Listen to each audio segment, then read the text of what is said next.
Ya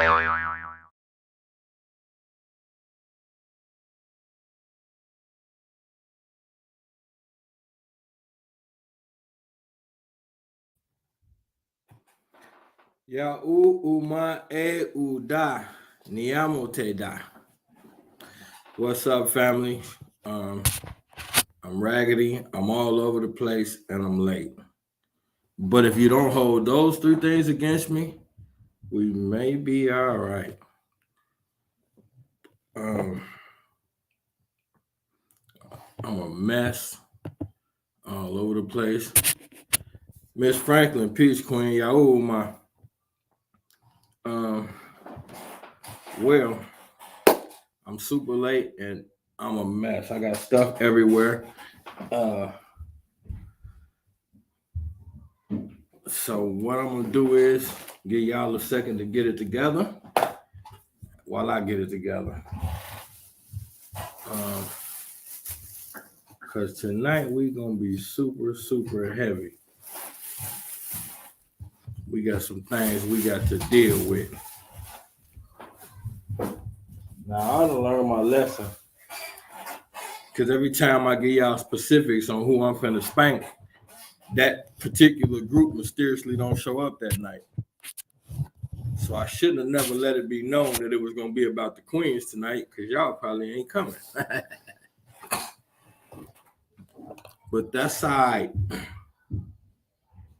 I gotta clean up my mess. And I'm not at the, as y'all can see, I'm not at the studio tonight. So no fancy background. And that also means shit gonna be raggedy because I'm gonna be working everything myself. I still have to figure out how to get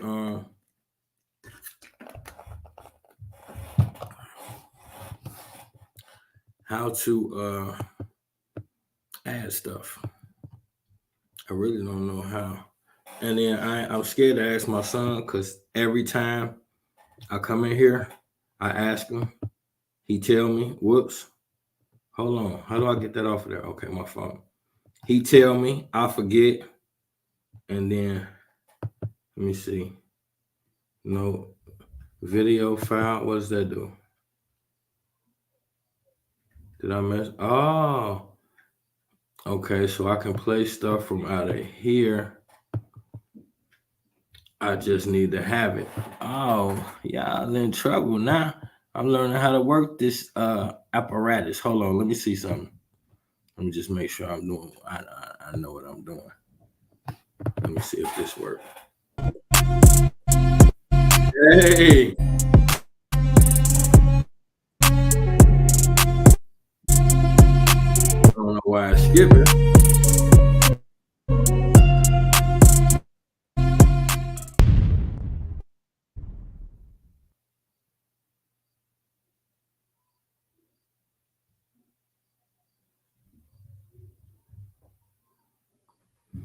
Okay, my fault, y'all. I'm learning how to work my things. So I just let me see what this is. Live show stream, y'all. I got all kind of shit going on. Oh, I had a wow, look at that. It's action. Don't play with me. Y'all act like I don't know what I'm doing. It's action over here. Now I gotta figure out, okay, let's say add clips. Just get them from there and add them in here. All right. So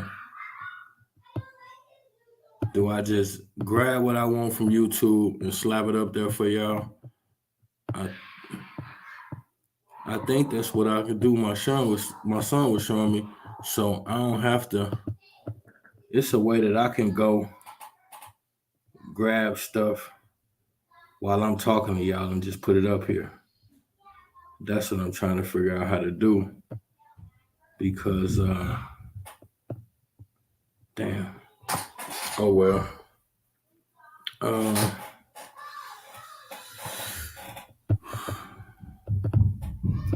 My fault, Miss Franklin. I'm trying to work The queen ain't with me today.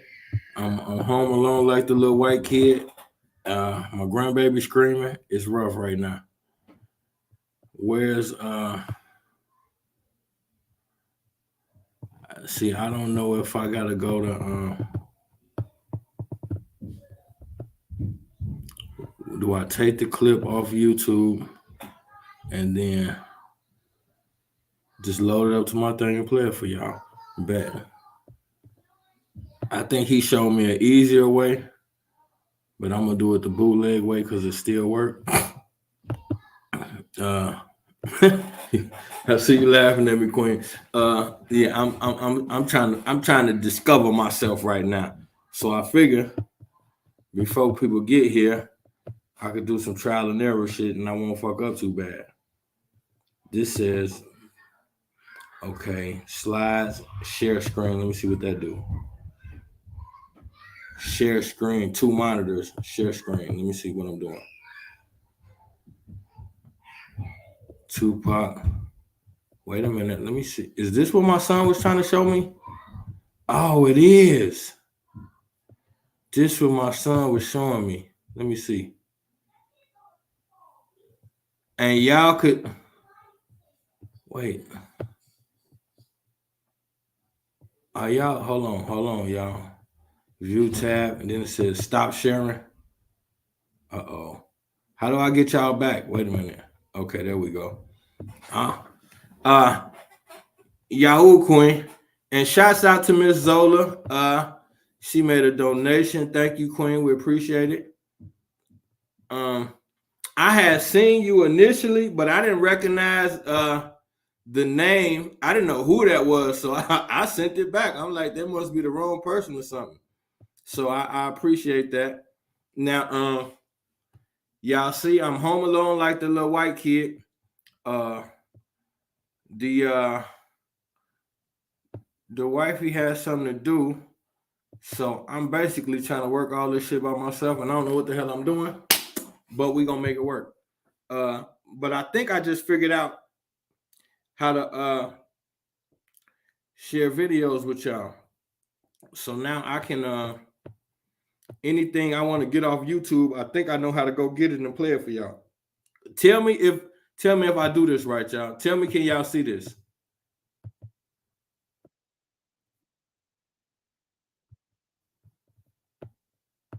Did y'all hear that? Because I don't know. Let me see something. Oh, no, that's if I invite a guest. Y'all let me know if y'all heard what I just attempted to do. Because I really don't have a clue what's going on. Let me get rid of this. Move for studio. Yeah, we're gonna slow roast it. Y'all just can't see or hear it yet. Okay. So I'm trying to figure out what I'm trying to figure out. So y'all gonna have to help me. Is trying to figure out how to do my screen share so I can put videos up and we can watch them together. Because I got a lot of stuff I want to show y'all. Because tonight gonna be deep. So we gotta. Okay, now let me see. This says share screen. I'm gonna try it again. Share the screen. And now it says window. What's that? Let's see if it say window and see what happened. Wait a minute. Oh, it's all the different windows. This one. Let me see what happened. I'm trying to see if I know what I'm doing, y'all. I guess not. Wait a minute. It froze up. Hold on, y'all. Stop sharing. Okay. Oh shit. Oh wait. I was my fault, Queen. I put you on Front Street. There we go. All right. So clearly, I don't know what I'm doing. So we're gonna leave that part of the game alone. But I do know how to take the video, download it, and then play it. So we can take the long route. Where my phone at? I could also play the audio from some of these joints on my phone too. That's another way we can do it. But I might use my phone to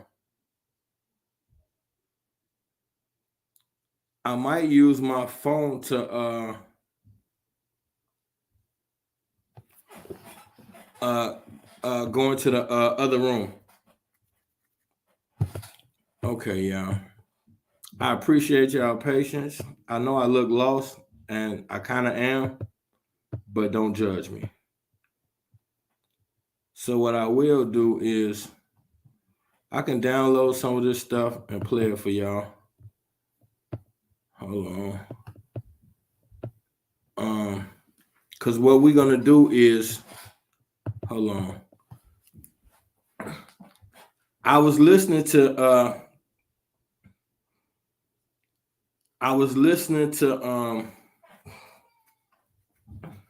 well, no, let me take that back. I wasn't listening to shit. But I heard about this Sexy Red. So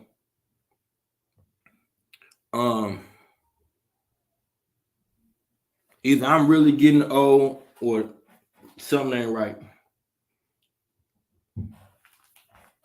Now my wife just said it ain't no different than said a lot of people comparing her to Trina. And that made me think. And then that got me to a sad space, actually. Because when I think about it, I love Trina. I loved Trina when she first came out. She drove the male population crazy. And everybody was like, I remember that song, that Nan Nigga song that came out with Trick Daddy, and he featured her on it. And we all thought it was dope that a female was willing to be so outspoken about her sexuality. And now, at my age, when I hear the same type of behavior, I'm disgusted. I even told myself, I said, literally, she's like a female Too Short. Now, to this day, I still love Too Short. So I had to check myself and question myself. Am I being biased? Am I being hypocritical? But I remember seeing,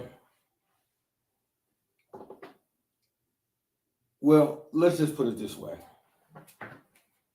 If you paying attention at all, you could see, excuse me, this is going to be a long night, y'all. I have not smoked. I just ate. I'm so behind. It's ridiculous. My camera raggedy. But if you look at, just pay attention, you could see this coming. And it's almost like, it's that old double standard thing. But here's the thing. We like the standards when they're beneficial. We don't when they're not. So like, we can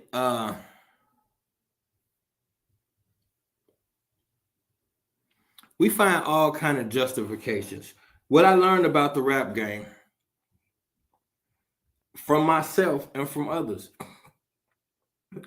Here's what a rapper does. All people got fetishes, quirks, habits, things of that nature that they feel like are ingrained in them and it's a part of their behavior.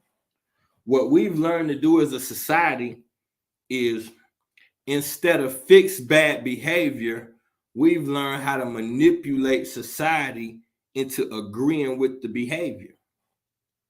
So like, for instance, I used to be a 5X. I'm down to a 1X now.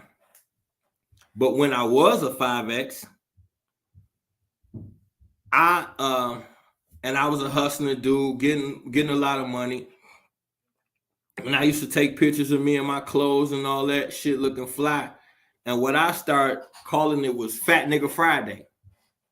And so that was my justification for being a 5X, knowing I was too damn big. I'm just going to be fly as hell and take the picture like that and call it Fat Nigga Friday.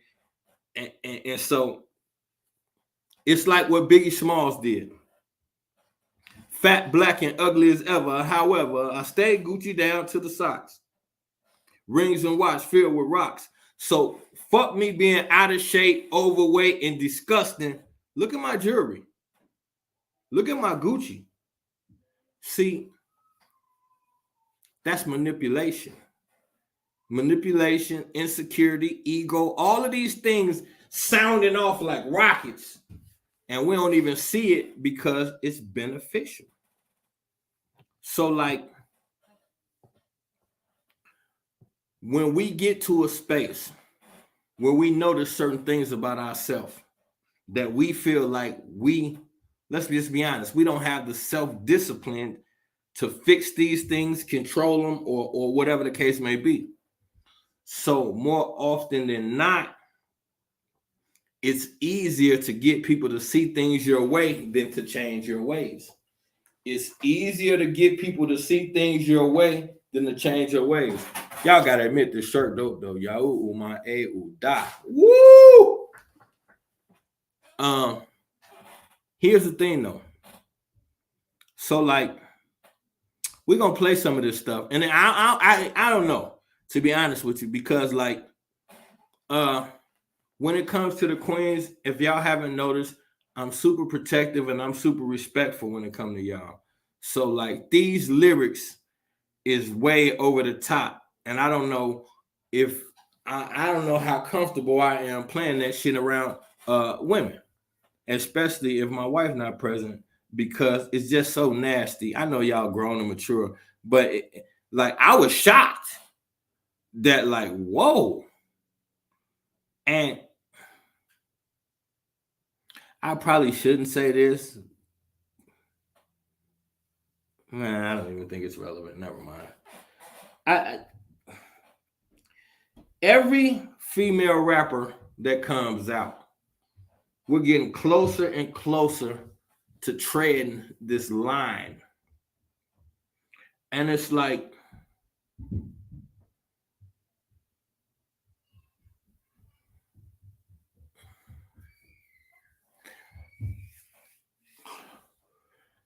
right now, the male rappers are getting to the point where all they do is objectify our women and talk about killing black men.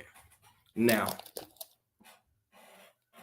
for black women to step out and say, hey, you black men are taking it too far, it wouldn't hold that much weight. Ask C. Dolores Tucker. She tried that in the 90s. Nobody gave a shit. So as a black man, it's my responsibility to look at the state of my people, look at the message that's being spread, and address the men, because this is men's behavior. So it's my job to address the men, like, hey man, y'all tripping. So now flip the coin to the other side. No queens are addressing this behavior, and instead I'm hearing either embracing or justification. And so at some point,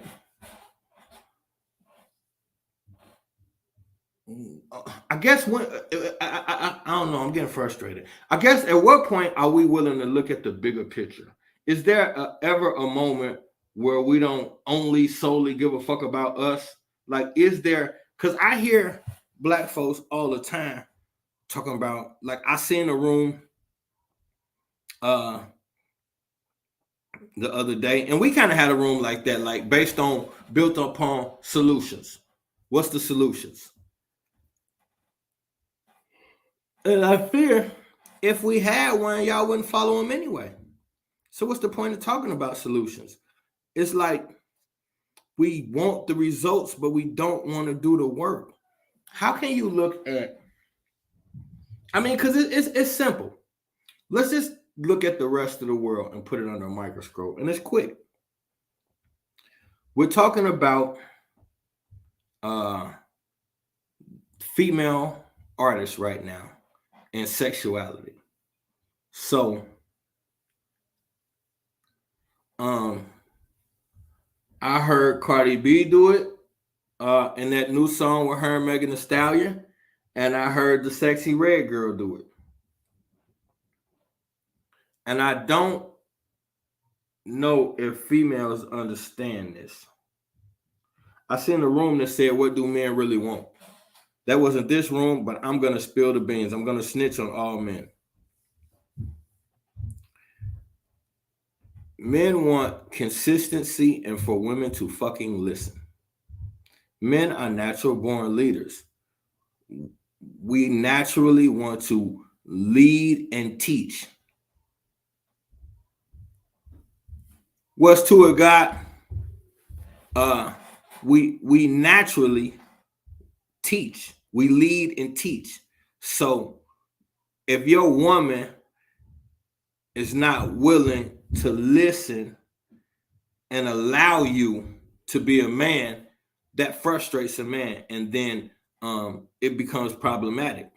And a lot of times the man doesn't even know what the problem is. But by nature, down south connect, what's happening, God? But by nature, men lead. So say for instance, y'all getting ready to go somewhere, and the man, as soon as y'all formulate the opinion of where y'all going, men automatically map out the scenario. Because it's a lot of things going on in his life that happen when he leave you and step outside, especially if most of y'all got dudes from the streets. Okay, it's all kind of shit going on that he definitely can't tell you about. So we, according to all every aspect of what we know to be going on, we formulate the game plan in our head. Now, you might do something or grab something or wear something, and he might say, baby, throw the what you call it on. Now, you could be offended because you think he don't like the outfit. That's not what he said to you. Y'all seem to think that men who sleep with you and love you are afraid of you. No. Too frequently, y'all take what we said and turn it into something else. No, we mean exactly what we said. Now, all the details may not be there for specific reasons, but most of the time, it's a reason. So men like listeners and consistency. We are creatures of habit. We like whatever your man like to eat. You know that's what he eat. Every woman know her man's specialty. It might be fried chicken. It might be barbecue. It's that one thing you know that's his shit. It's like men like consistency.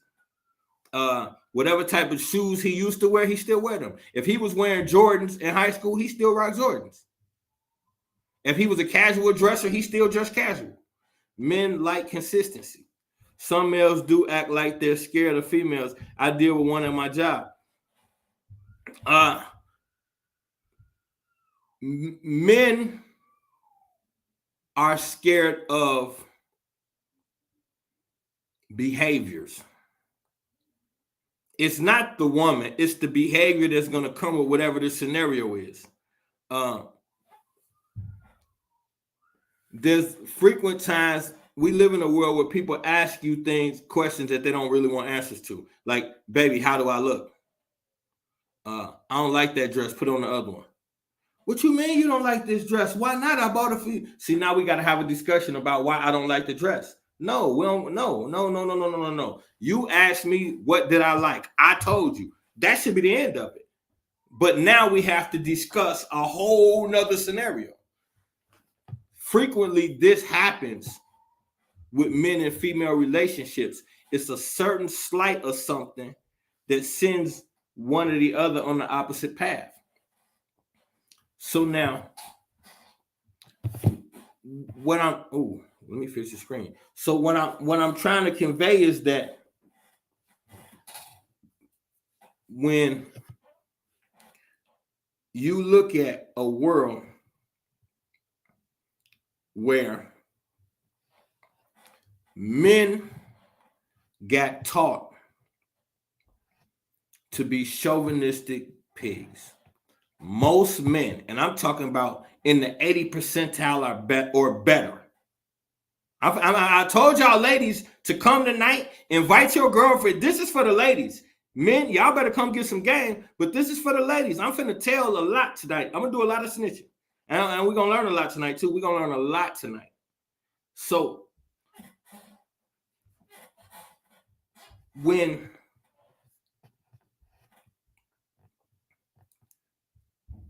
men grew up, well, not when men grew up, men have been trained at least for close to the last 100 years or better. I'm just giving credit. It's been way longer, but at least let's just gauge the last 100 years because we can chart that. All of our leaders, heroes, and people that we looked up to were ego-driven chauvinists, even the ones that was righteous.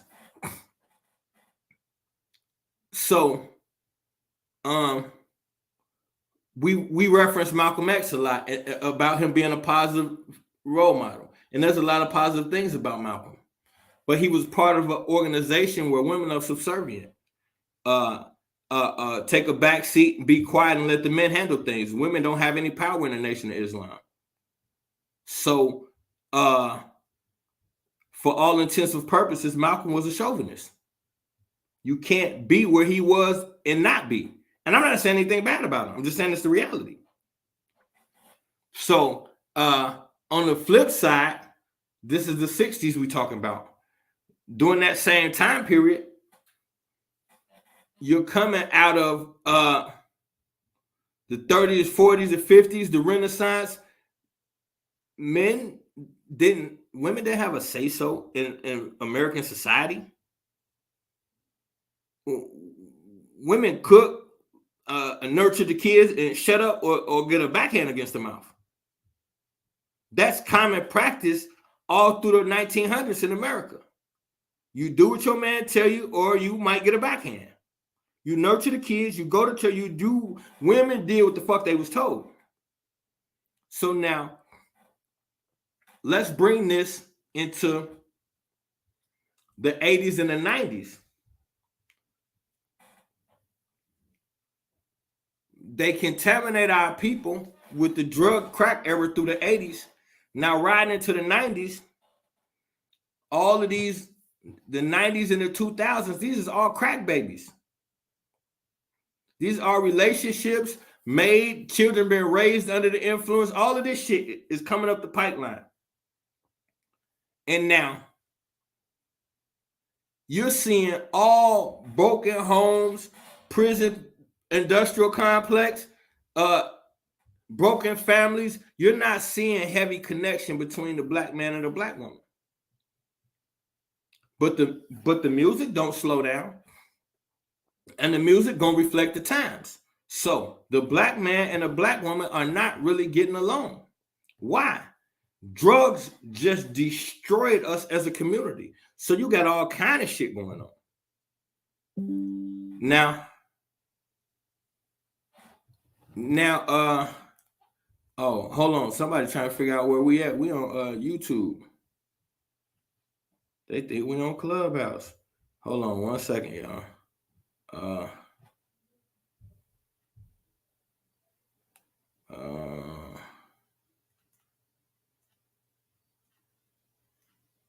Okay, my fault. So now, when you split up,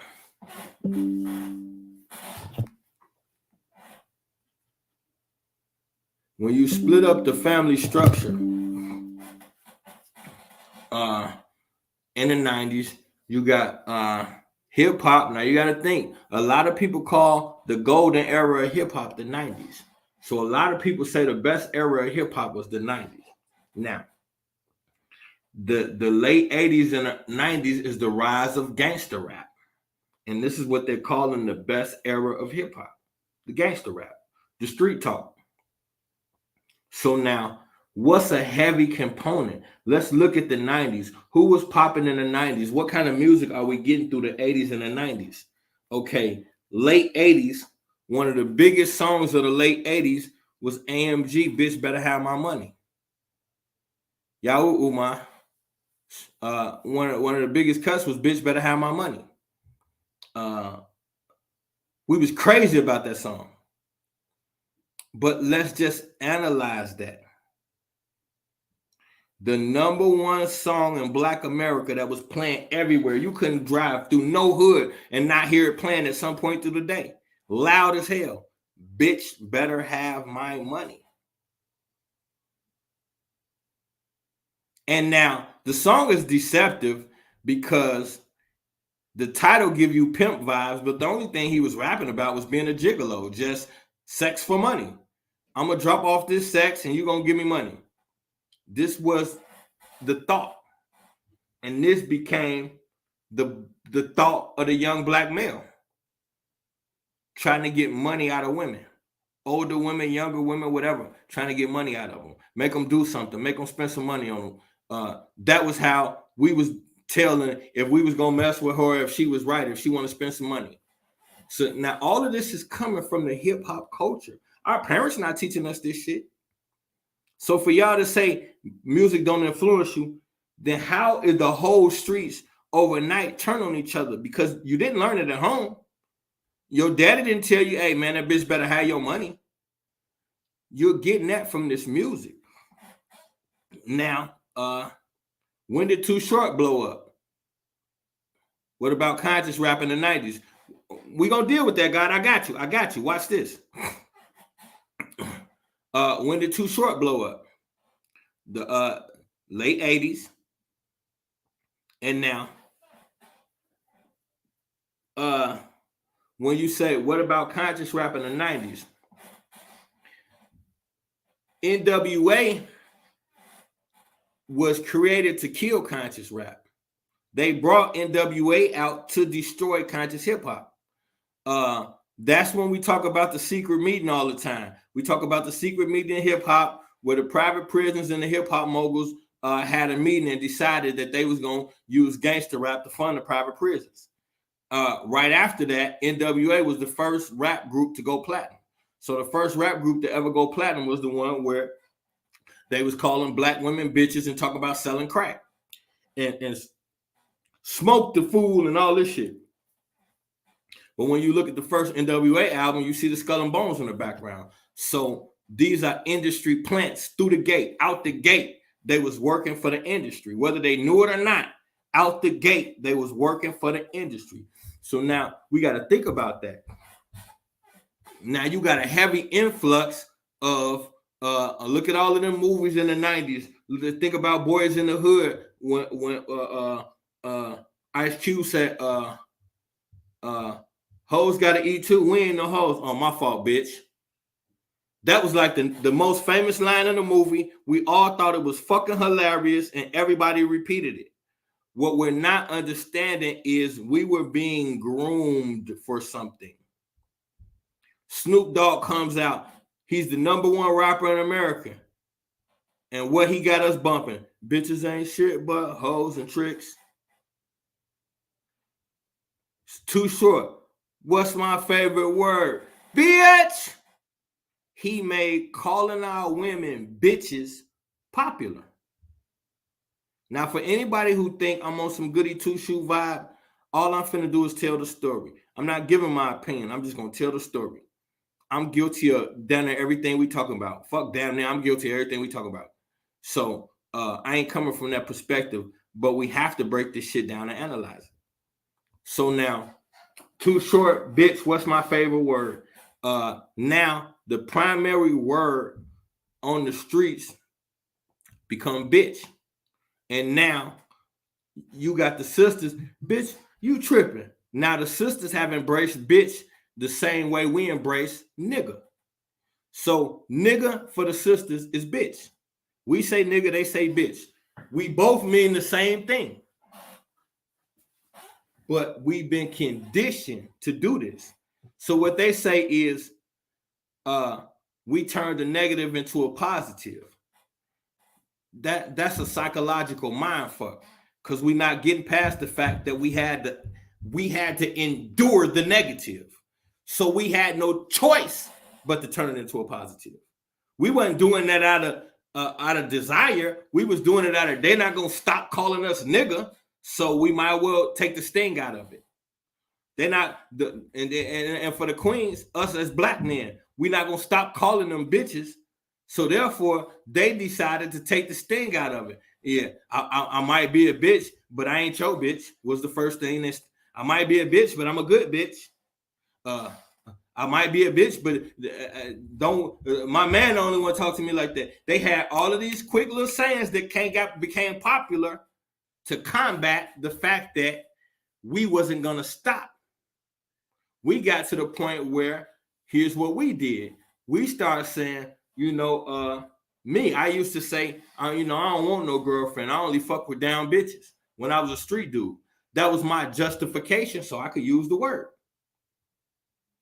Now, I make it sound good to people, and then, whatever female I say it to, she might laugh and say, oh, okay, well, all right then.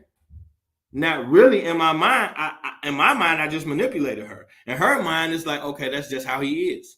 It's manipulation. I'm gonna tell you, you have to allow me to behave in such a way, or I ain't fucking with you. And your esteem ain't high enough to say, you know what? Well, fuck you. You ain't finna call me no bitch. I'm gone.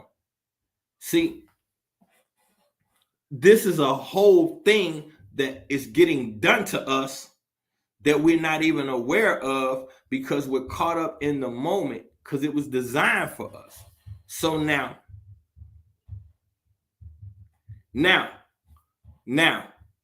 I'm glad you brought that up because I've been on a Tupac thing lately. I'm not happy with him. For those of y'all know, I've been researching Tupac, most of my life, but I'm saying I got a project called Life of an Outlaw that I'm putting together. It's probably going to be about an hour, a little bit more, a little bit less, about Tupac. And I'm finding out some horrible things about Buddy.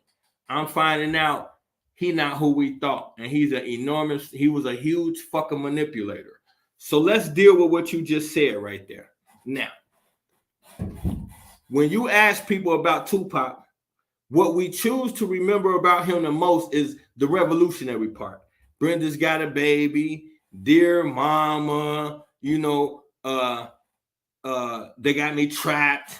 All of these songs that we felt like To the End of Time, all of these songs that we felt like he was sticking up for us. But here's my thing. A lot of us was too young to remember and didn't know what was going on. But when I go back and I watch the interviews, this dude is a fucking hypocrite, bro. He over here once, and let me put my disclaimer in here. Everybody already know my entire upbringing. I've been telling people Tupac is my daddy. I've always been obsessed with him. I'm a Tupac fanatic. It is, I accidentally ran into a video of his daughter. She said some shit and it sent me down a rabbit hole. And I've been here for 3 weeks and I found out a lot. So I just put my disclaimer out there. I'm not an anti-Tupac dude. But the more I learn about him, that Negro wasn't right. So let's just deal with the wonder why they call you a bitch. Now, there's a lot of, I'm not saying this to toot my horn. I'm just saying this for coincidence purposes. There's a fair amount of coincidences between him and I for the sake of this discussion. Okay. He's got a revolutionary Black Panther background. Okay. I've been a Black Panther general for 3 years. So my point to saying that is I know the organization. I know how it's built. I know how it works. So now, with that being said, we always connect him with the Panthers and being a revolutionary. I got footage of him telling you when he at the gun range, he don't want to be like the Panthers. He not trying to carry on their legacy. He don't agree with most of that shit. So, but in the same discussion, he'll talk about being a revolutionary. See, it's the Gemini shit. He was conflicted. He contradicted himself a lot. He was heart, and so he followed his heart, but he didn't attach a common sense thought process to it for a minute. I'm gonna get to the daughter thing in a minute, God. He didn't attach, and please hit the like, hit the share. I promise y'all, I guarantee y'all, this is gonna be one of the best shows of the year. We're gonna super cook. I'm finna get heavy. So hit the like, hit the share. We finna go there. Now, the thing about this dude is this. Okay, when I became a Panther, I stopped using the word bitch because my general ain't gonna talk like that. You know, they say queen. The Panthers call a black woman queen all the time, and one of the number one rules to being a Black Panther is protect the queen at all times. So as a Black Panther, black women take heavy precedent in our organization. They are extremely important. Extremely. So being raised in a Tupac, in a Black Panther background, and we talking about the original guys, he's seen a lot of respect for black women growing up. And when you listen to his early interviews, his mother is his world. He also looked extremely sweet in them early interviews too, but I don't know. So now, to go from that to, I'm finna play something for y'all. Real quick to set the tone. Hold on, wait 1 minute. Where we go? Let me play this real quick.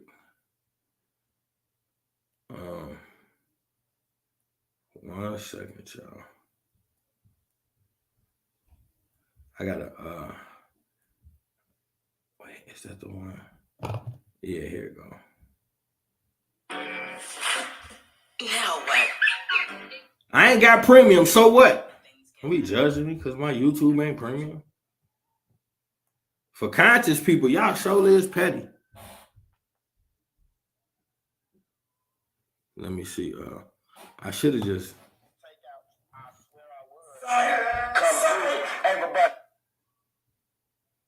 I should have let y'all see it so y'all can see how fucked up he is while he doing this. That was a movie I was doing. That was on the movie that y'all gonna see coming out called April 29th. Let me see. I think I actually got this in here. Let me see. That's all good. Yeah. So that's what happened, y'all. We did this movie called April 29th, and I just was shooting up Chinese takeouts in the movie. And I got a part of the movie. All right, on this new off the track, Coogee rap. You and MC Bree, you know, what was up with all that? Yeah, it ain't. You guys, way back. Me and Bree, yeah.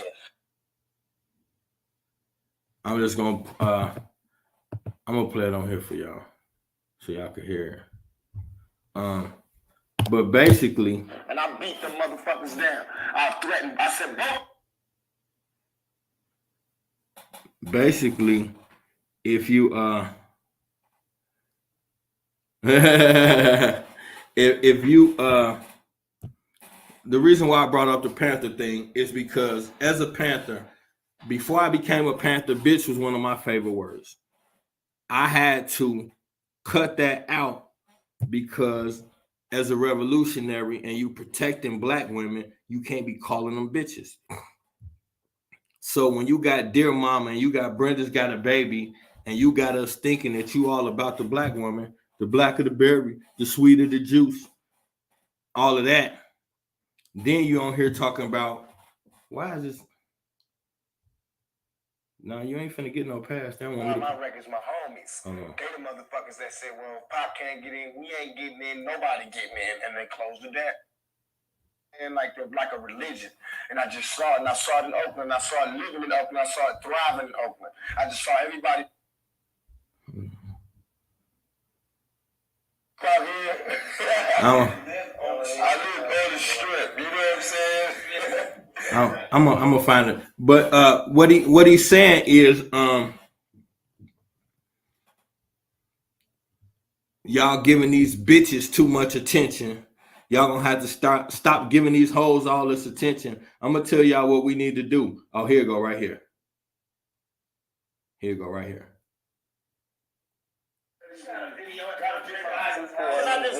Personal with y'all right now. I just want to be personal. I want to tell y'all some personal shit. I ain't married. I don't got no sexual thing. I ain't married. I ain't got no woman.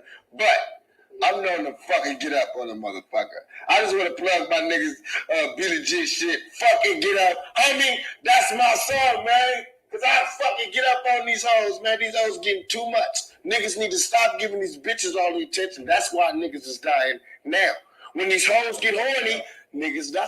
Hoes get horny, niggas die. Watch, every time. Every funeral you go to, it's a bitch that was horny the night before. So you need to start checking these bitches, keep your dick in. Niggas need to go back to the OG penitentiary days and start jacking off. Because if you don't, you're going to end up killing each other. We're going to all die. We got to start saying, fuck these bitches, man. If you fucking with a cool female, that's all good. But if you fucking with a bitch, you need to break her ass and shake her ass. That's how we got to do it in the 9-3. Right. Bitch jacking off. Hey, you know what?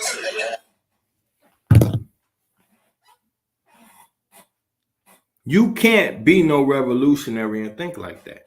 I don't give a fuck who you are. I don't care who said it. I don't give a fuck who told y'all different. They lied. I'm in this shit. I'm on the front line. You cannot. The number one rule of being a Black Panther is protect the queen at all times. That is not a mind state that protect the queen at all times. So who is this guy? And when this little documentary dropped, I'm exposing this dude, man. He sounded possessed. You should see, y'all see how fucked up he's super fucked up right there. I watched the whole interview though. The whole interview was just like he eating pizza, his hands greasy, he all over the place, he impatient. Then when you learn about his personality, he wasn't really like, his security guards hated him. He's not a patient person. Everything is like this. Do what I say or you get left. Do what I tell you or fuck you. That's how Pac moves. Everything is fast, boom, boom, boom, zoom, zoom, zoom. He don't stand around and wait for nothing. He don't tell people shit twice. It's get on my page or get left. Yeah, he was pretty fucked up right there. So now, what I'm saying is, as a leader, I had to say, okay, I got to make an adjustment with the way I think in order for me to entertain this space, in order for me to occupy this space. Instead of him making the adjustment, he manipulated us to adjust to him. So if you preaching about protecting the Black woman, oh yeah, he did all kind of shit. So if you still like in your mind, I want to be a positive person for my people, and then you get into the industry and you start seeing certain things, you can't let the industry mold you to something different. You got to bring something different to that space. So instead of making the more Black women frustrate me, the more I turn it up on trying to teach and connect with them. Instead, he went the opposite direction, like, you know what, they ain't gonna listen, fuck them. So now they bitches and hoes. What happened to the blacker the berry, the sweeter the juice? I got interviews of him saying when he was a youngster about Black men calling Black women bitches and how much he hated. How much he deplores it. He was raised by his mother, so this type of stuff is completely unacceptable. And now they bitches and hoes, though. When you get now, what he say? Don't let the evil of the money trap you. But when you start getting the money, the women become bitches and hoes. So get to the point to you wonder why they call you a bitch. Instead of him fixing his behavior, he justified it. Instead of him coming out with something that tells us we got to stop calling our women bitches. He made a song to justify why we doing it. And the Queens got behind the song. I done got in the car with Queens and they was playing Wonder Why You Call You a Bitch when they pull up. They playing it. So this is what we do for everything. Now let's get to this Sexy Red. So now you spent all of these years with men justifying, objectifying, and mistreating women, name calling them and turning them to sexual objects. That's my point. That was your jam. I know a lot of women who like that song, but he was literally talking about y'all and saying, because y'all behave this way, I got the right to disrespect y'all, and y'all should accept that. It doesn't matter whether he had legitimate reasons or not. The fact is, he didn't properly handle this as what he's telling us. He's telling us he's a revolutionary. So you cannot turn on a black woman when she's having a low moment. You supposed to uplift her, address it, and bring the behavior out. That's what I'm doing tonight. I feel the black woman is having a low moment. I'm not here name calling her and bashing her. I'm here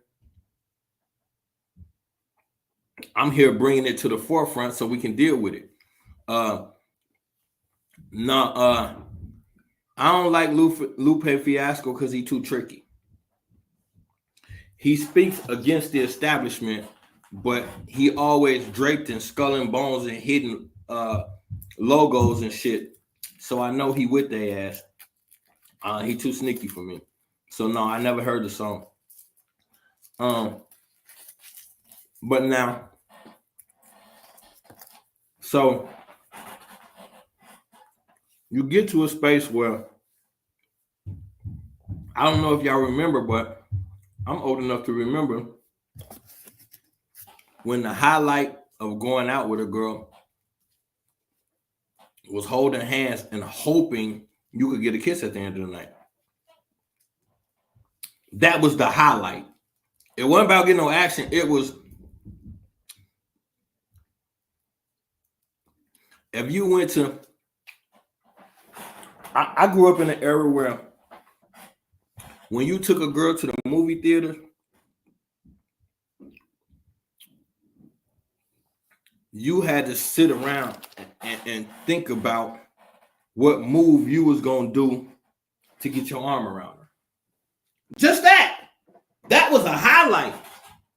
You 20 minutes into the movie before you... and then look out the corner of your eye to see if she going to move real quick. If she don't make no sudden movement, you kind of lay your arm there. She's sitting there stiff as hell, letting you do it. I remember the highlight of going out was those 3 songs at the end of the night where you was going to get to dance real close to a cute girl and possibly halfway through the second song, grab her butt. That's it. We ain't talking about getting none. We're talking about possibly through the second song, maybe you could go for the butt. And it was 50-50. A lot of times the girl would like you, but still move your hand off the butt. Talking about, boy, quit playing. And then you like, girl, you tripping. And then you try to slide your hand back down there. A couple more words later. You wait till he say one of them sexy lines, then you laugh and slide your hand back down. That's what we went through. Now, it made you respect the moment.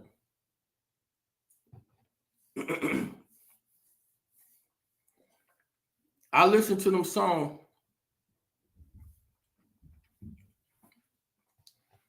and excuse me, Queens, Excuse me. Down south, you know what I'm talking about, man. Them 3 songs was everything, brother. And you've been scoping her out all night, wondering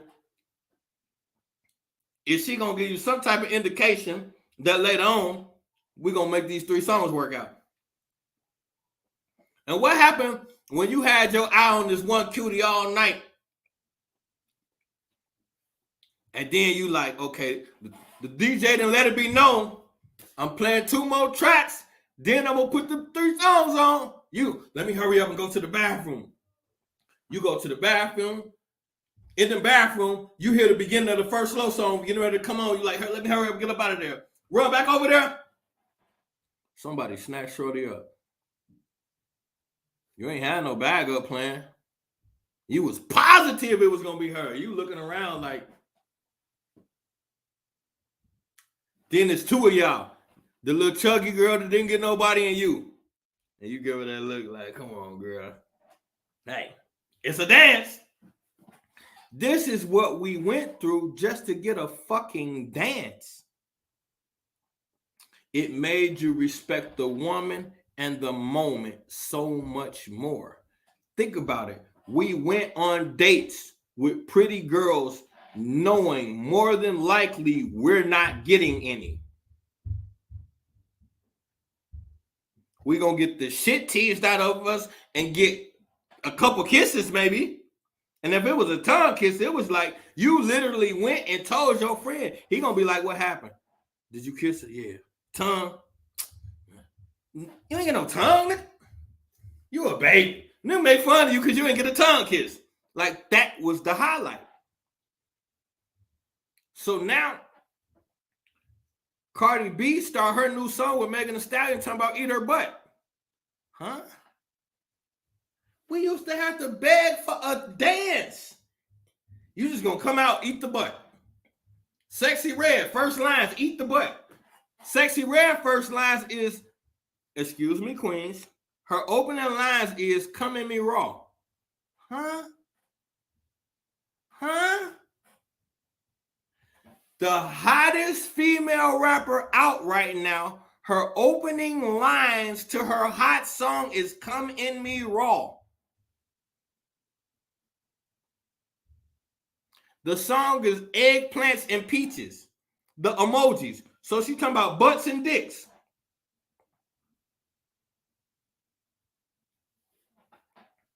Now, this the part where y'all say, well, I know it's lousy, but if you don't like it, just don't listen. Excuse me, asshole. This is the YouTube era. All you got to do is just go on there and it's there. It's trending. It's going to come down the feed. And now, for those who say, well, it ain't for kids, no way. I knew you assholes was going to be listening, so I was ready for you. We know it's not for kids. So why is this heifer at a goddamn high school performing? Who approved that shit? And why last week a motherfucking school teacher used the lyrics from Sexy Red's song to teach the lesson in class because the kids weren't paying attention. So she had to go make the Sexy Red song and make some lyrics so that the kid, Our children are listening to Sexy fucking Red? Obviously. Because as soon as she did that, she was able to teach class. And they were singing along and shit.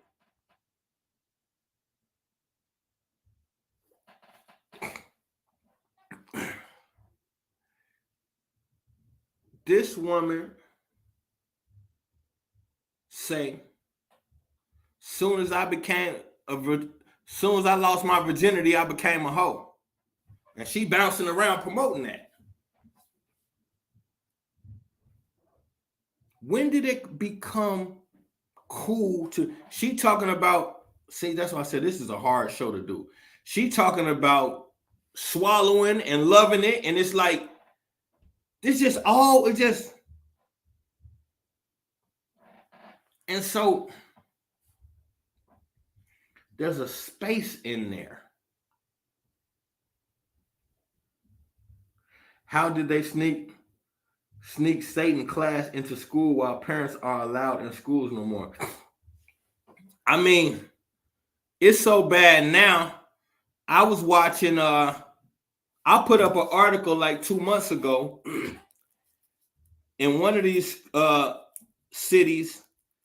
They got a Satan after school program.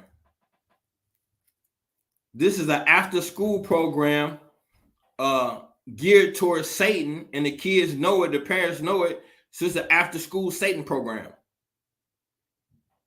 Check out some MGT FemCs. I don't even listen to rap really, bro. So I probably ain't finna check out none of that unless it's now I do got some a couple positive queens that I like that be snapping. I'm a okay.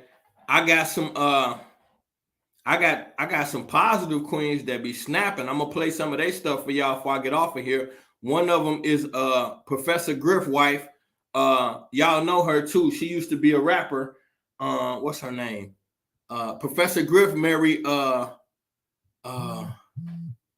gonna think of her name in a minute. She dope too. And then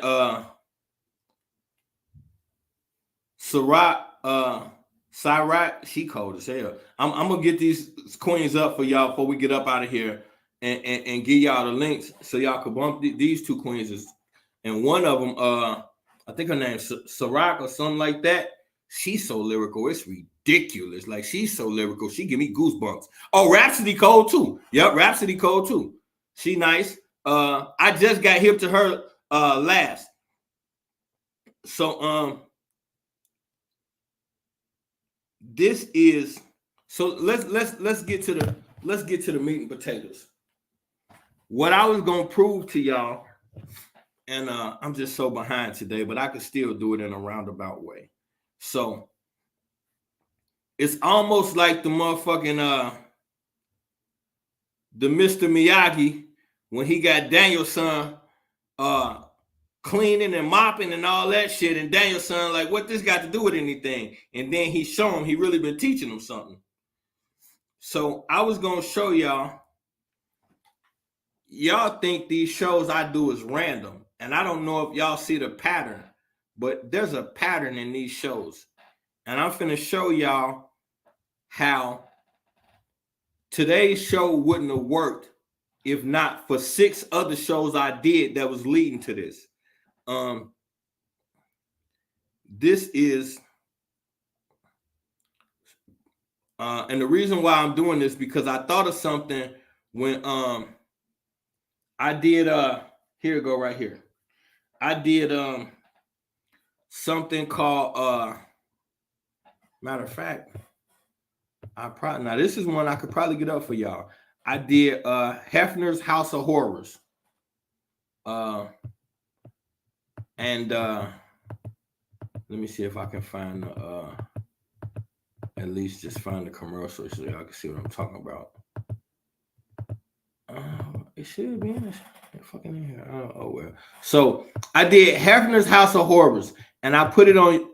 I think I put it on TikTok. And when I put it on TikTok, somebody left me a message and said something about how us conscious teachers, you know, we just be looking for anything. And what do this got to do with black folks? What do Hugh Hefner got to do with black people? And so what made me do the Hefner's House of Horrors is because I made a connection one day and I had to share it with y'all. When I connect the dots, I share it with y'all. So I was looking at the Epstein and what's the other dude? Epstein and the fat black dude. I mean the fat white guy, the fat hairy white guy. That was the movie guy. That Oprah was so into. I can't think of his name right now. But either way it go, I was looking into them two dudes, And then oh no, you know what it was? This is what started. I take that back. I found out about Weinstein. Thank you. Weinstein and Epstein. Okay. I found out about Peter Nygaard. If y'all don't know Peter Nygaard, look him up. He's another sick fucker. Now, about 3-4 months ago, maybe a little bit longer, it was a video floating around. 2 white dudes at a restaurant with like 6-7 black females. I don't know if y'all see. I know somebody's seen this. It was 2 white dudes at the table with about 6-7 black females, and they was trying to get them to sell. They was talking about how they got the best reproduction system, and don't nobody got it but these beautiful black women, and they want to buy them, and they offered them $100, and then they went up to $500, and they was basically trying to talk to these sisters about buying their reproductive parts and shit like that. And we thought it was disturbing, so we started looking into it, and I found out it was a white dude named Peter Nygaard, who's a billionaire. And now when you get into his story, Peter Nygaard was the billionaire who had his own island, just like Epstein now. And what had happened was he loved black women too. And he was doing this for years, for decades, getting black women and paying them to have his baby. And when that didn't work, he abducted them and impregnated them. He was doing all kind of shit. And he had started like eating the placenta or something like that. He was eating because it was like it's a lifeline. See, these people be knowing the science, what's really inside your body. You got the fountain of youth inside your black body, black woman. These white boys then did the science on you and figured it out. So he was paying black women to basically have babies with them, enslave them, and steal their reproductive organs and shit like that. Peter Nygaard, was it stem cells or some shit like that? Maybe it was stem cells. It was something that he was stealing, and he wanted off of black women. It's the same thing that Planned Parenthood got caught trying to sell. I can't think of it right now. It's on the tip of my tongue.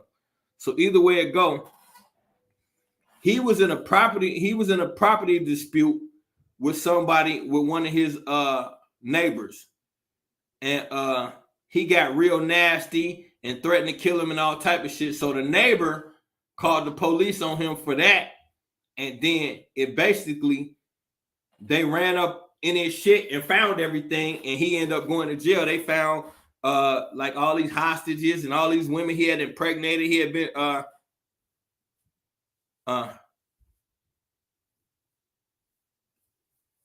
Yep. The whitey on the time of the month. That's it. That they eat that too. Yes, they do. See, I be telling y'all, everything is energy. The most condensed form of energy, the highest concentrated form of raw energy is in human blood. It's the most highest concentration of just raw, untapped energy. That's why they drink the adrenochrome, and you can stay young. That's what all of these celebrities is going off adrenochrome, and adrenochrome had a lot to do with the with what was going on during the 2020 COVID shit too. Adrenochrome was a big part of that. Y'all know China was legally selling adrenochrome. It was one of the biggest distributors of it, and there was a dispute over it with the United States. Then all of a sudden, they was responsible for COVID and bats and shit. So y'all just keep in mind it be undertones to the politics. But so anyway, so now this dude got caught doing this shit. Was the bottom line to that. And so they have always had this type of thing going on. But what got my attention was them saying that Peter Nygaard and Weinstein, they all used to be at the Half Mansion. And that got my mind to thinking. Because I had this theory that I shared with people a while ago about why I thought health was so powerful. If the number one place on the planet to party is the Playboy Mansion, and its reputation is gonna have two things: the prettiest women in the world and the biggest celebrities in the world. If I'm health, there's a camera in every room. Why wouldn't there be? Why would I have an environment where every celebrity, every politician, every athlete is going to explore their dirty side, and I don't got the evidence of it? Because what happens is that makes me untouchable. If I got all y'all dirty secrets on tape, that concretes me in as forever being that guy. I know what you're into.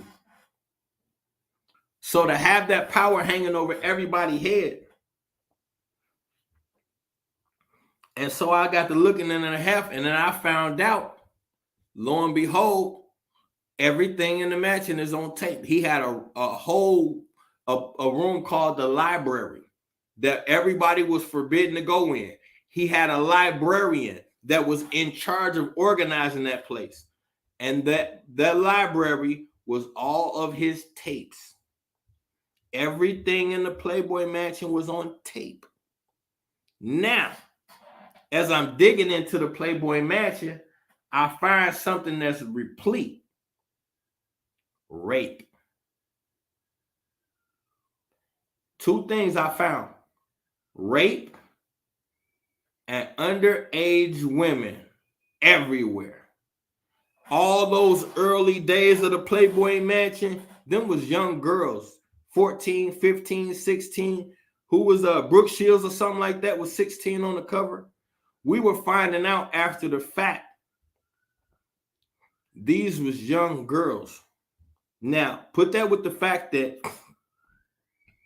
Hef gets first pick of the Playmates. So you're bringing the young girls in and you get them first, which means Hugh Hefner is a pedophile.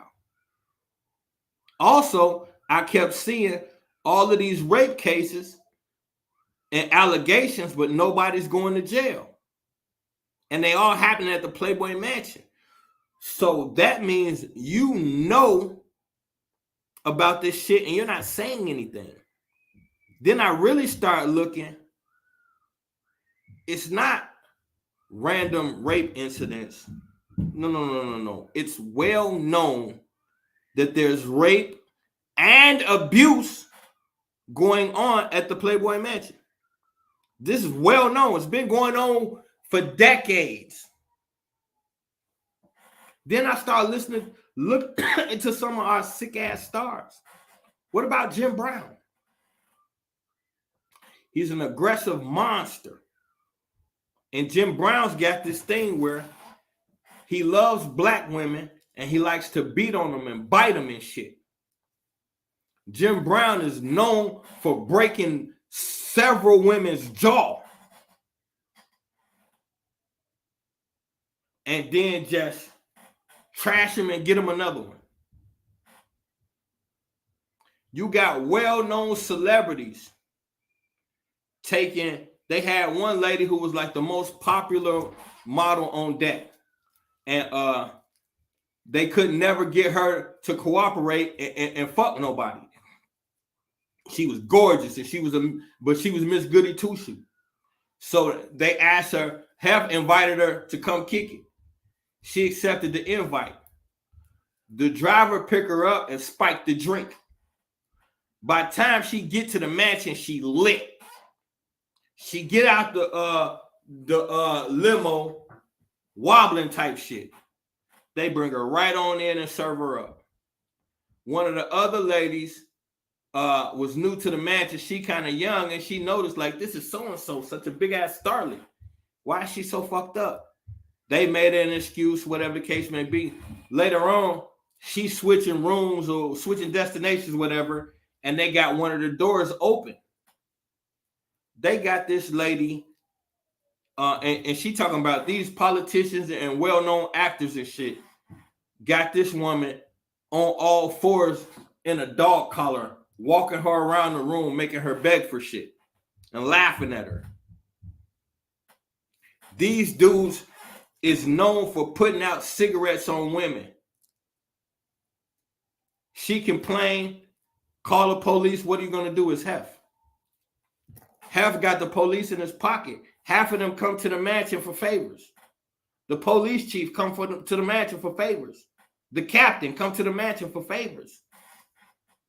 He got them girls 16 years old picking up coke for him.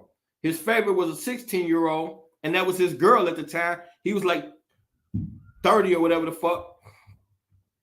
And every Friday, she used to go run and get him 2 ounces of coke for his personal consumption and for partying. 16-year-old girlfriend every Friday going to get 2 ounces of coke for Hugh Hef.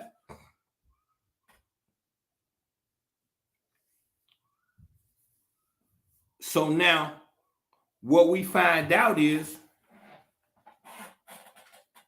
during that time period, Hef took over the game with the mansion. This was his innovation.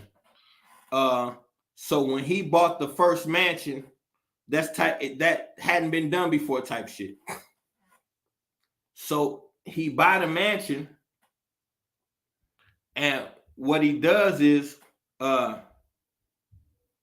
you turn it into a after hours thing, and he had a show. After hours with Hef or something, whatever the fuck it was.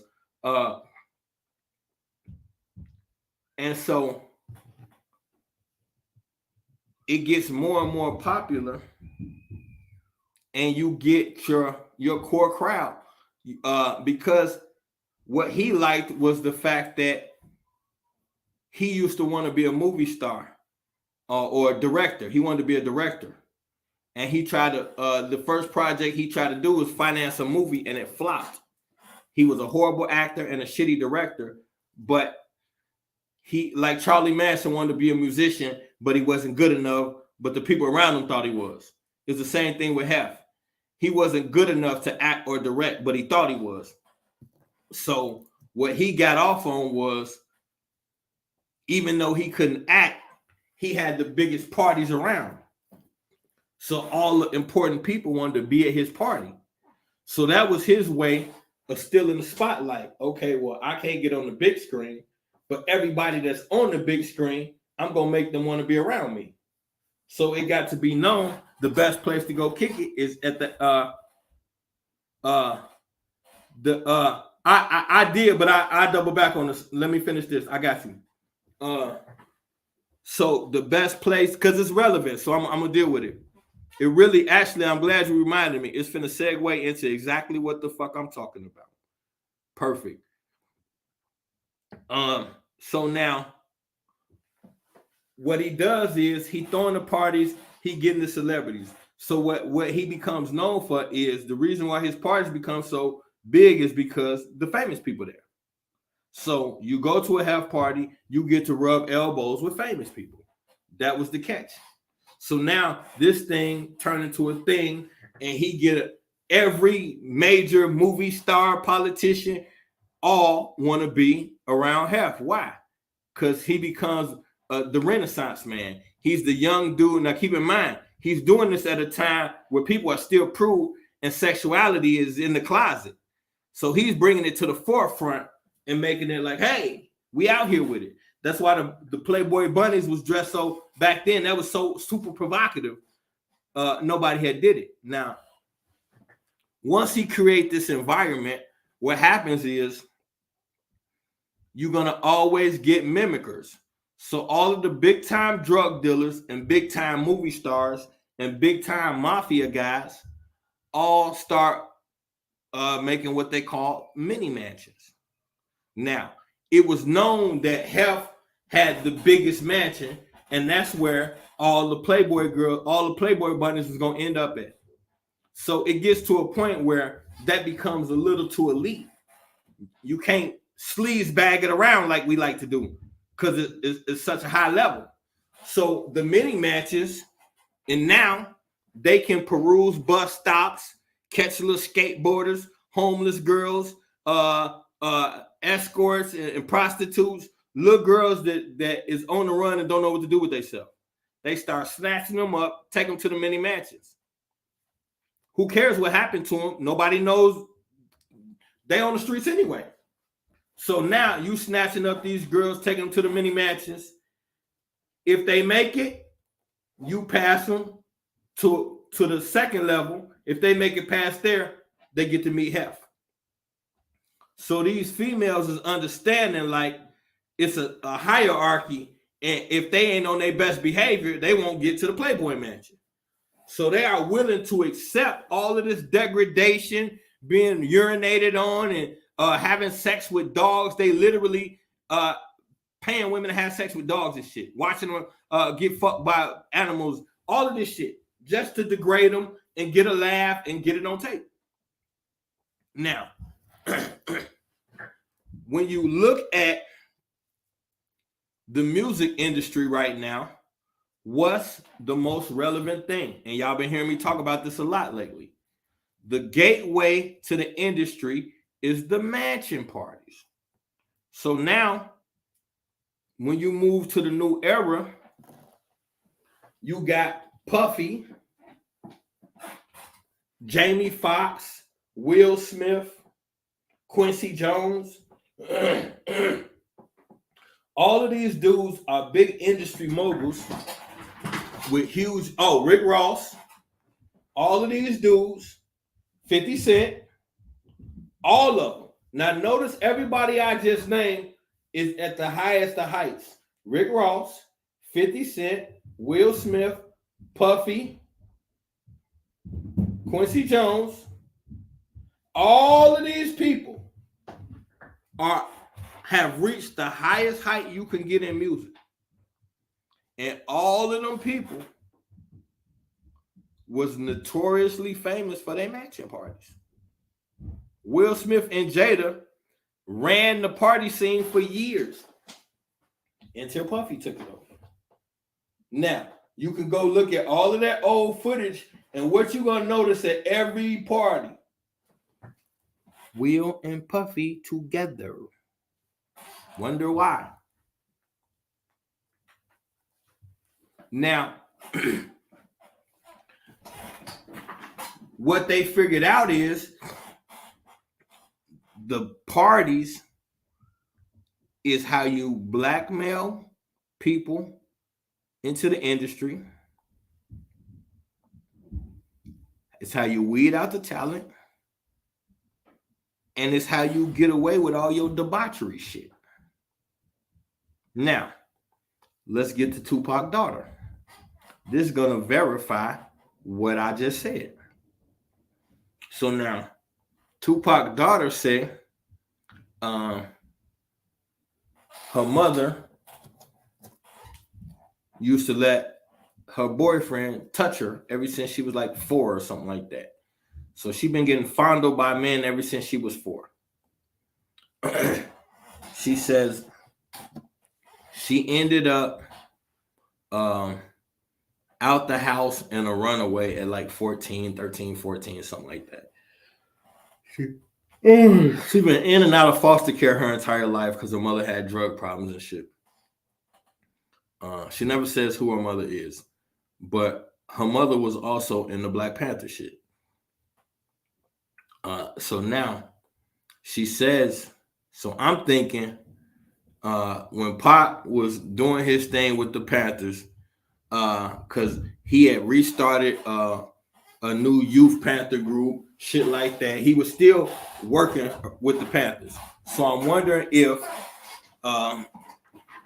he got up with one of them young sisters, because the thing about it, the sisters in the movement is extremely loyal. That's the beauty of them Panther sisters. They're extremely loyal. And so whoever they man is, that's who they man is. So now he done got up with one of them young Panther sisters and probably got her pregnant. He moved on to be famous and never looked back type shit. This is all speculation. That part, I'm speculating.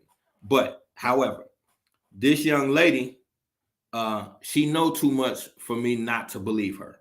She know a lot. And so she said she ended up with a pimp. In and out of foster care and all that shit, she ended up with a pimp. She didn't have nobody. She meet this dude at 14 or 15. He got money. He treating her nice. And before she know it, it is what it is. She said, and so she became his main girl. Worked her way up the ladder through all the other girls, became his main girl. And they came up. They started doing better. So now he started sending her to these elitist mansion parties. He sent her to this elitist mansion party one night, and she looked up, and who the fuck is across the room? And she said she seen him, and she couldn't believe it, but she knew it was him. And so now let's think about what I've been talking about. We know we got tons of evidence, and even Cat Williams came. The reason why Cat Williams got in so much trouble is because he told about the mansion parties. Before Cat Williams said that, we did not know this was going on. Remember, he said the thing about record execs snorting coke right in front of you. Then he said the thing about he get to the mansion party and men kissing on men, and then he even named a name. The thing about the mansion party is now they even started to make people sign NDAs. But the thing about the mansion party is it's elitist. You see what you see, it ain't none of your business. If you see your favorite actors and they two men kissing in the corner, you just ignore that shit and you keep it moving. When you get somebody else was telling us about the mansion parties, and they said Vivica Fox came to a mansion party with a damn near 7-foot drag queen in a dress. That was her date one night. Said MC Light is basically a stud. She pulled up on Pam from Martin, snatched her up and rode off with her. These mansion parties is like, once you get invited here, you one of us. We expect you to have seen enough to know how to conduct your motherfucking self. We expect you to know that most men in the industry is at the very least bisexual. Almost everybody. If not gay, he's at least bisexual. That's down there a prerequisite. So once you get to a certain level and you've seen enough, we expect you to know how to act. It's a dude named Ali Vegas, who was basically, he was up to bat before Nas. They blackballed him and put Nas in his space because he wouldn't go with the funny business. He intimately describes the first time he went to a mansion party, and they turned around and walked off and left. It's a big black, damn near naked butler at the door, and he gonna grab your pack and squeeze your ass on the way in. He gonna grab your package and squeeze your ass if you're a man on the way in the door. He said he seen that shit. They turned around. He said it was a professional ball player that he noticed as he was going down the steps. Dude was coming up. They spoke. He told him what was going on. Dude laughed and kept going to the door. He said, so I guess he was with that shit, but we wasn't, and we left. So we got plenty of proof of what happens at these mansion parties. We know this. So now, if the mansion party is the breeding ground, and it's also the way we blackmail you. So now TMZ a couple years back released a picture of Tupac at Baby's birthday party. And everybody dismissed it, said it was a look-alike, and everybody got a ha-ha, giggle. I've been looking into this thing for 3 weeks straight, and I'm going to show y'all some shit. I ain't going to tell y'all, but I'm going to show y'all some shit that's going to bag up what that little girl said. Now,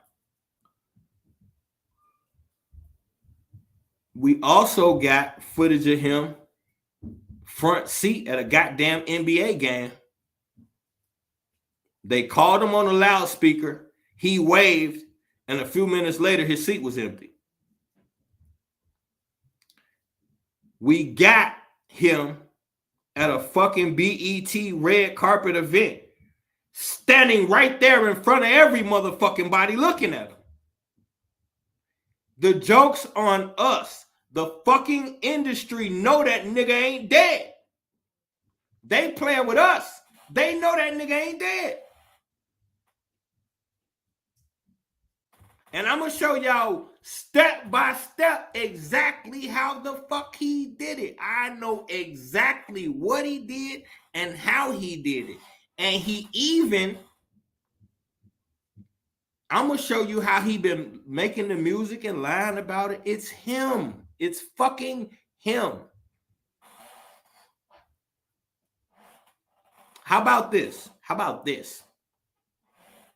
Like the Oracle say, here's something that's going to really bake your noodle. How about Dave Chappelle did a skit on the Chappelle Show? He did a skit where he was Tupac. After Tupac's supposed to be dead.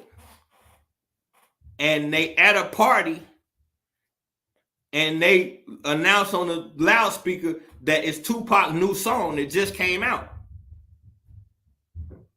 And he dancing like a motherfucker. He got his soldier rag on, and then he slowed down and he stopped and he realized the whole room looking at him.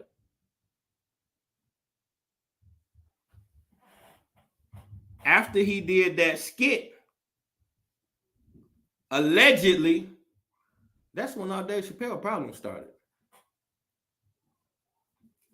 What a coinky dick. We thought Dave Chappelle was in trouble because they was pressuring him about changing the show with the 50 million. And that could be, but I do know this. Not too long after the Tupac skit, Dave Chappelle was in Africa. You can make of that shit what you want to. That girl said, what would make a man run and fake his death? Maybe it's because you don't want the world to know that maybe you're really a killer. Maybe you're really a pedophile. Maybe you really sold your daughter to the industry. That's what she said. Here's what I say. And here's what I always tell y'all. The way we navigate this consciousness is we make rules and then we stick by them because the rules is our safety net. One of the rules is they never tell the truth. They being the establishment. What's another rule? The price of fame cost you something. Something very, very expensive. They say selling your soul, but there's no such thing as that. But there's a high price to pay for fame, fortune, and wealth. In this day and age, we look at actors and actresses, we see them reach a certain level, and we instantly say, oh, that motherfucker, he had to sell his soul. Okay, so let's use that same measuring stick. We're sitting here talking about what is considered the greatest rapper in history. What does that mean? That means if there's a height to reach in rap music, Tupac Shakur reached it twice. Look at all of your current rappers and look at their movie roster. Unless you're talking about Will Smith or Ludacris, get the fuck out of here. Tupac was doing movies with made white boys. I'm talking about high up white boys. Mickey Rourke, John Belushi. It's niggas around now that can't get a movie with them. Pac got to play a detective alongside a fucking Mickey Rourke. Don't nobody do movies with dude. Dude huge. John Belushi. That was the biggest white boy of his time. How is Pac getting movies with these guys? Above the Rim. How is he getting these movies? Janet Jackson. First person to kiss her on the big screen. Why? Why does Pac get to do that? How? Nowadays, we see that and we say he had to do something for those roles. But now when it's Pac turn, he just got him off his talent. See, these are the games we play with ourselves. It cost to have 5 #1 movies. You're not going to sell me that bullshit about, man, that was Pac. He just had talent. He had the game on lock. Shut the fuck up with that shit. I hate when y'all say this old immature ass, low vibrational thought process bullshit. Don't no billionaire white boy give a fuck about because he Pac. Nobody cares but niggas. White boys already got everything Pac want. So why would they be so awed by him? We ain't awed by him because we don't got shit. So we see what he accomplished and we think it's something to be sought after. But on the flip side, that he's not that exciting to them. So now,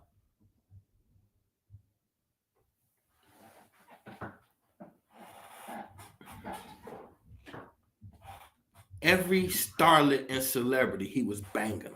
He was having sex with Madonna, Jasmine Guy, Jada Pinkett, everybody, you name it, Janet Jackson, Mary J. How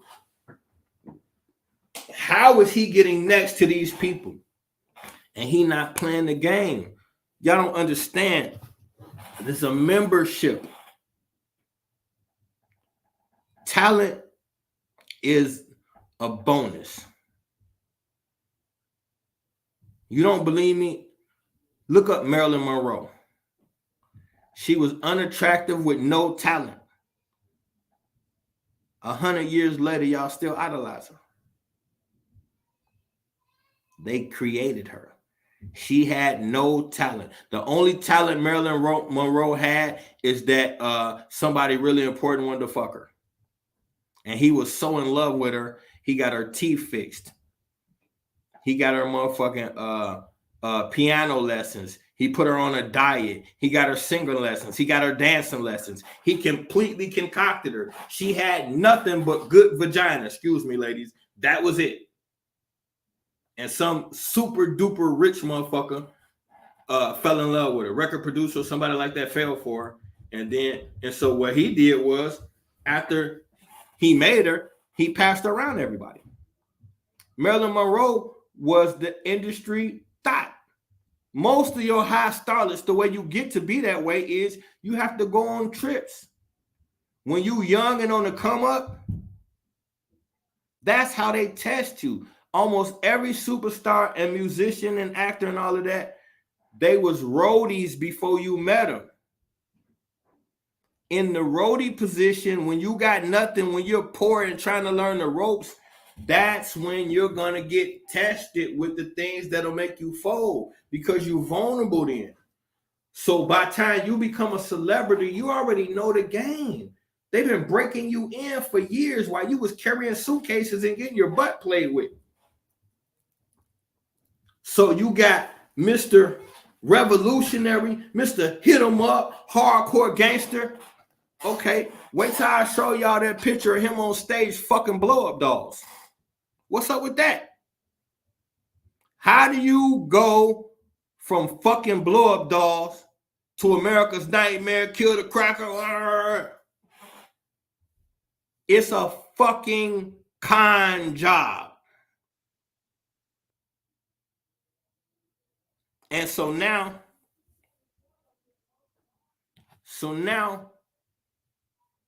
the shoe is on the other foot because we spent all of this time. I remember the females was begging us to stop cheating, begging us to stop calling them out their name, begging us to stop running the streets all kind of nights. I'm hustling, nigga. You ain't hustling. You've been gone 3 days. You fucking her, ain't you? All of this.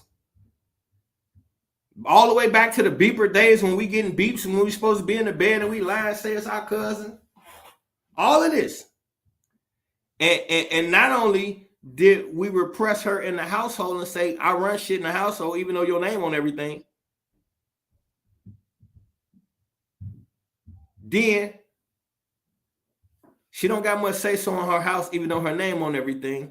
And then while you in there holding down the house, she got to listen to you call her a bitch and listen to you play the music that calls her a bitch.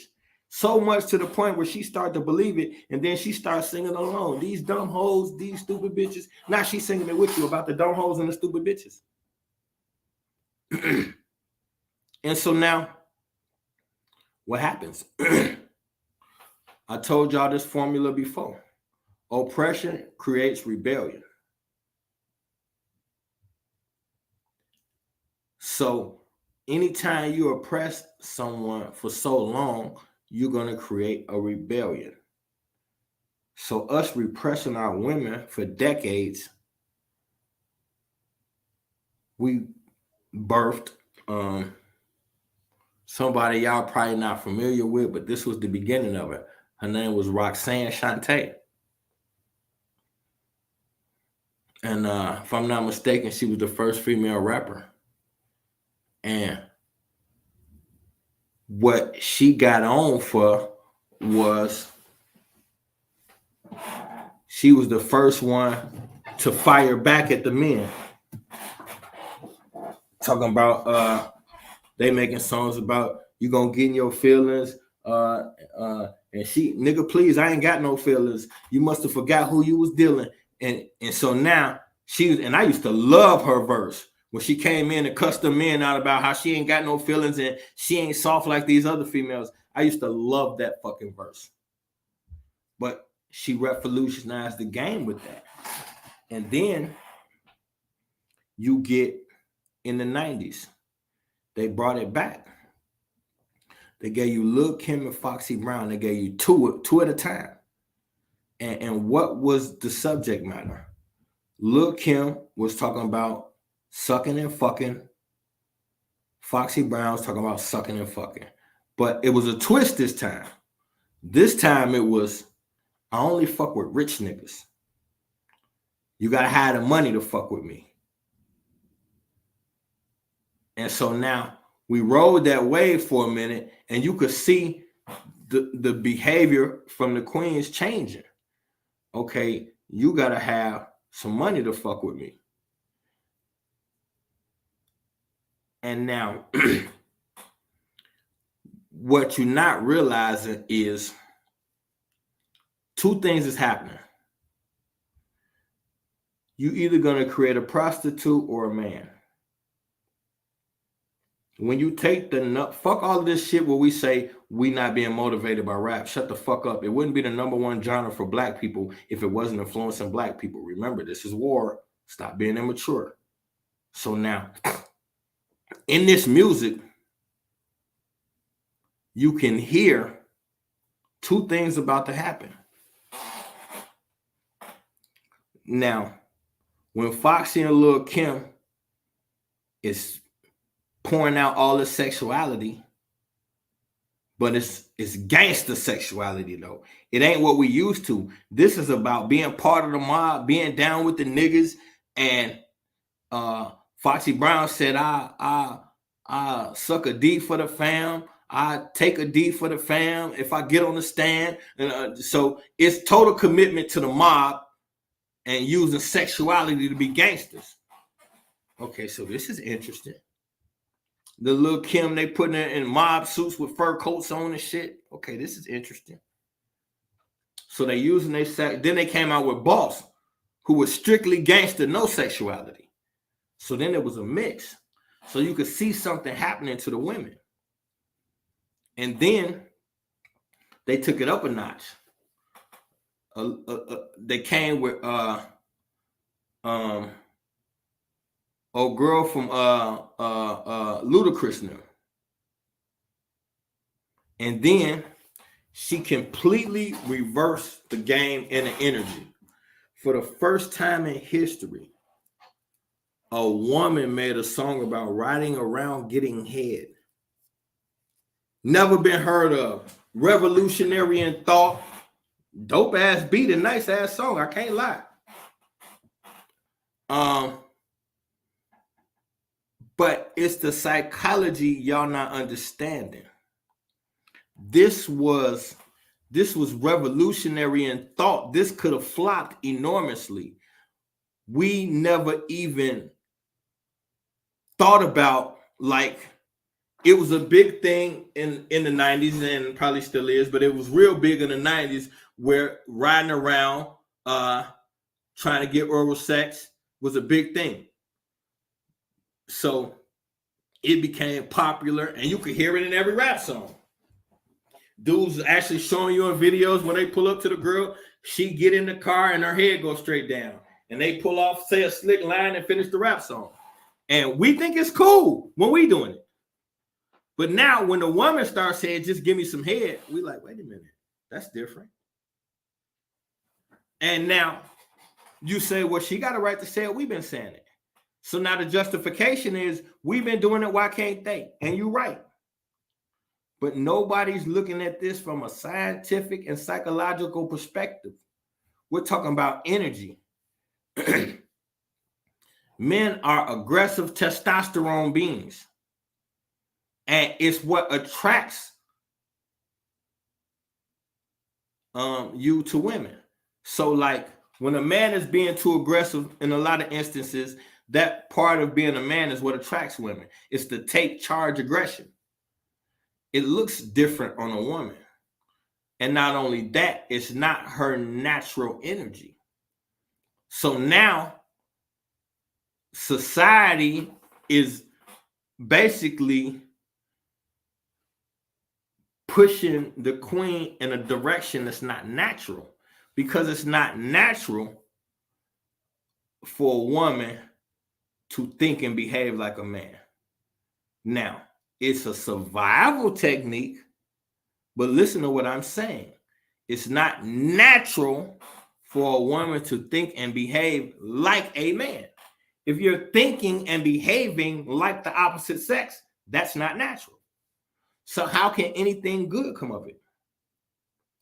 So now this just give me some head energy, you start to see it perpetuate through society.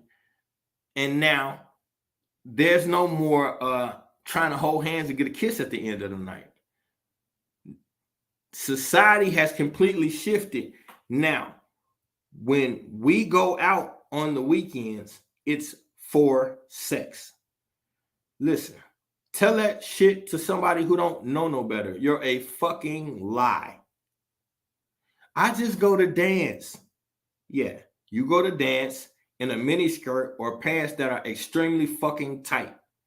If you got a man, you got no business outside looking like that without him. If you don't got a man, then you're hoping somebody looks at your ass and flirts. What else is there? It's not like you don't realize what you got on, so you don't know what kind of response is going to cause. Now, for the men, hands down, guaranteed, men go out on the weekend to have sex, sell their drugs and have sex. But if you didn't have the promise of potential sex at the end of the night, you would go somewhere else and sell your damn drugs. So when people go out on the weekend, we got all of these cool ass excuses of why we're doing it, but we're doing it to find someone to have sex with. So now this is what the whole society has become. And we're not understanding. This is called hedonism. Hedonism. This is something that's been around since the 4th century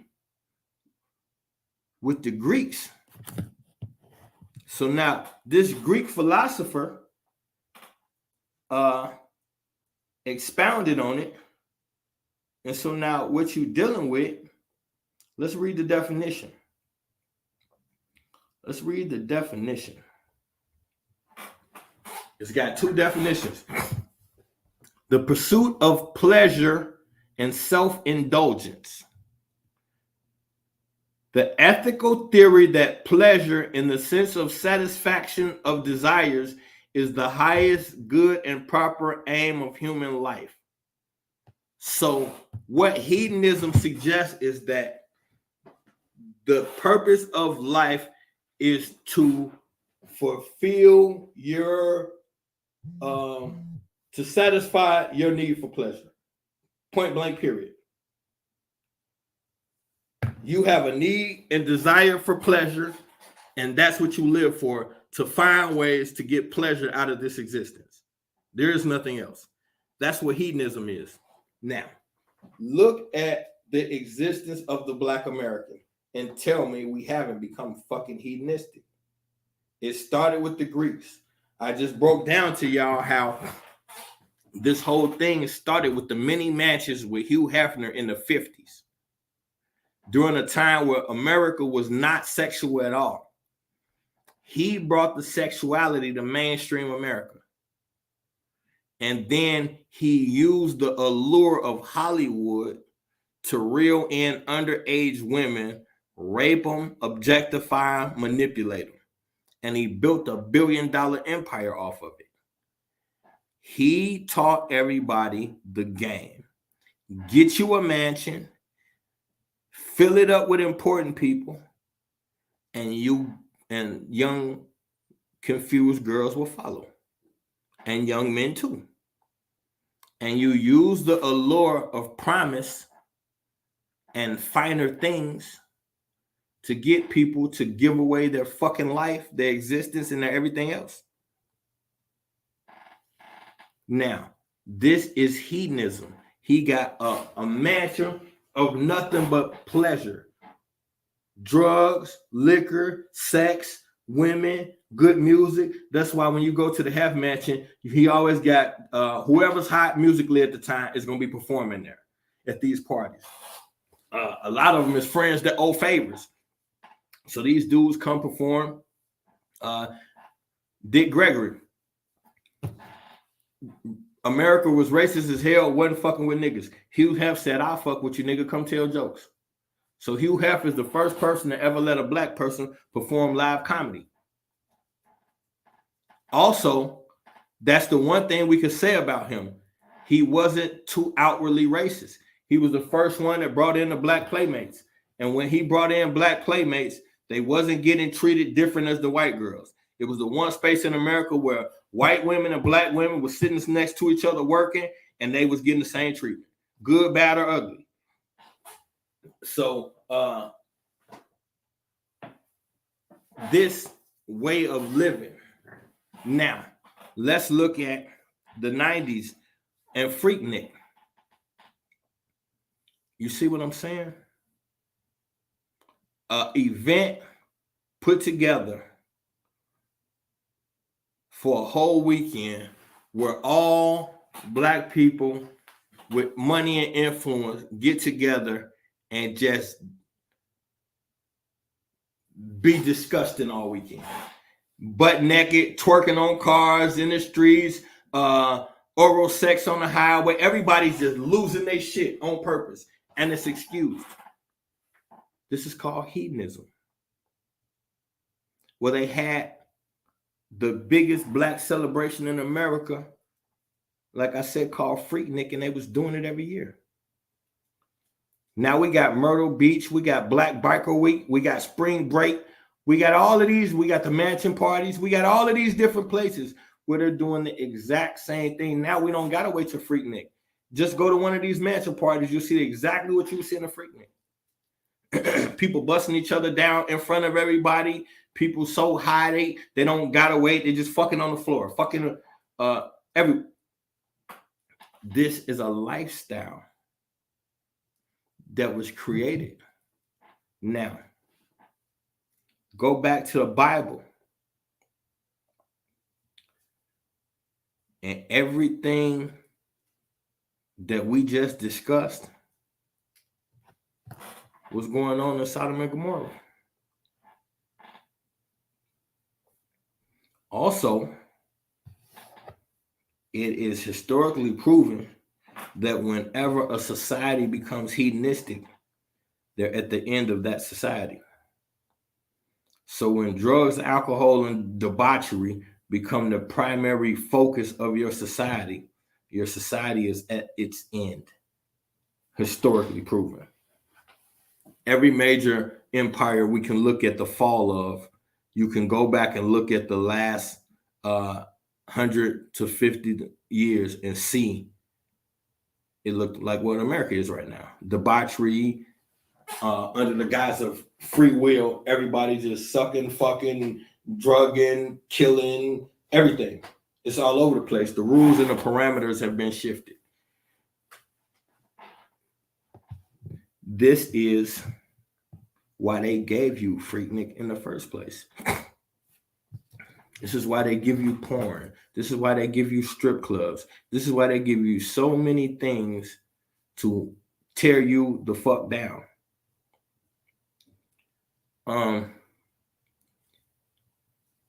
We got 5 minutes, and then we going to Clubhouse where I got some more stuff to play for y'all. We might even get into the Tupac a little bit more, but I don't want to do too much because I don't want to snitch on myself.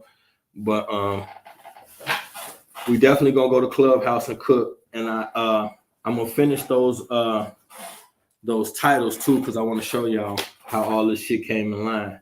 But the heft thing was important because when you look at almost what I noticed is almost every starlet went to the Playboy Mansion. Every actress and every starlet had to kind of go through the Playboy Mansion first, which means most of them been objectified or raped, fondled, and all that shit.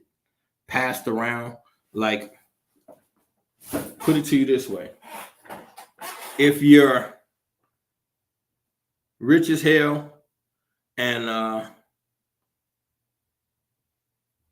you want to have some sexual fun and you don't want to have to find it or talk up on it or anything like that, you just want it to happen, you call an escort. That's if you're well off. But if you're a billionaire who's used to the finest of everything, what escort service is really going to, like, what's really going to be on your level? I'm a billionaire. What could I desire? What about old girl from that one movie? Oh yeah, she was fucking gorgeous. Call Brett from Universal and see if he can find her. I want her. That's what billionaires do. You want a girl imported from Dubai or Japan or something like that, you're not going to call no local escort.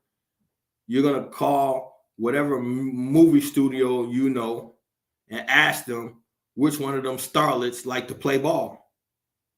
Because a lot of them understand that what comes with the job is going to meet these guys.